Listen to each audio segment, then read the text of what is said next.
അങ്ങനെ ഏറെ നാളത്തെ കാത്തിരിപ്പിനൊടുവിൽ ഞാൻ നമ്മുടെ ആഫ്രിക്കൻ ട്രഡീഷണൽ ഡിഷായിട്ടുള്ള ഫൂഫു ഉണ്ടാക്കി കേട്ടോ.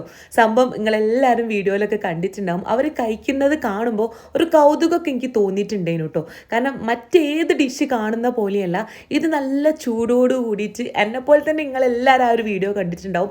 ബിസ്മില്ല എന്ന് പറഞ്ഞ് സ്റ്റാർട്ട് ചെയ്യുന്നൊരു വീഡിയോ. അപ്പോൾ അത് കാണുമ്പോൾ എനിക്ക് ഭയങ്കര കൊതി ഉണ്ടാവലുണ്ട് കേട്ടോ. ഇതെന്താണ് സംഭവം? സംഭവം നമ്മുടെ പത്തിരിപ്പൊടിയൊക്കെ നല്ല ചൂടോട് കൂടിയിട്ട് വലിച്ചാൽ എങ്ങനെ ഉണ്ടാവും, ഞാൻ അതൊക്കെയാന്ന് വിചാരിച്ചിട്ടുണ്ടായിരുന്നു കേട്ടോ. പിന്നാണ് മനസ്സിലായത് ഇത് നമ്മുടെ കപ്പയാണ് സംഭവം എന്ന്. യെസ് ഗൈസ്, ആഫ്രിക്കൻ ട്രഡീഷണൽ ഡിഷായിട്ടുള്ള കസാവ ഫുഫു അതാണ് കേട്ടോ നമ്മൾ ഇന്ന് മേക്ക് ചെയ്യുന്നത്.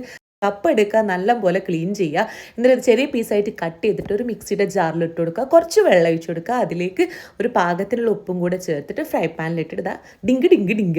ഇനി അതിലേക്ക് നിങ്ങൾക്ക് ഇഷ്ടപ്പെട്ട ഏത് നോൺ വെജ് കറിയും യൂസ് ചെയ്യാം കേട്ടോ. അവരിതുപോലെ കറി ഇങ്ങനെ ചാകരായിട്ട് ഒഴിച്ചിട്ടാണ് അത് കഴിക്കുന്നത് കാണാൻ തന്നെ നല്ലൊരു ഭംഗിയാണ് കേട്ടോ. പ്രത്യേകിച്ച് അതിന് ആ ഒരു പുകയൊക്കെ പോകുന്നത് കാണുമ്പോൾ എങ്ങനെയാണ് ഇത്ര ചൂടോട് കൂടിയിട്ട് അവരിത് കഴിക്കാമെന്ന് ഞാൻ വിചാരിച്ചിട്ടുണ്ടായിരുന്നു. സാധനം ഏതായാലും ഞാൻ വിചാരിച്ചതിനെക്കാട്ടിലും അടിപൊളിയായിട്ടുണ്ട്. അപ്പോൾ നിങ്ങളിതിന് മുമ്പ് ഇത് ട്രൈ ചെയ്ത് നോക്കിയിട്ടില്ലെങ്കിൽ കുറച്ച് വെറൈറ്റി പിടിക്കാൻ താല്പര്യം ഉണ്ടെങ്കിൽ ട്രൈ ചെയ്ത് നോക്കിക്കോളി കേട്ടോ.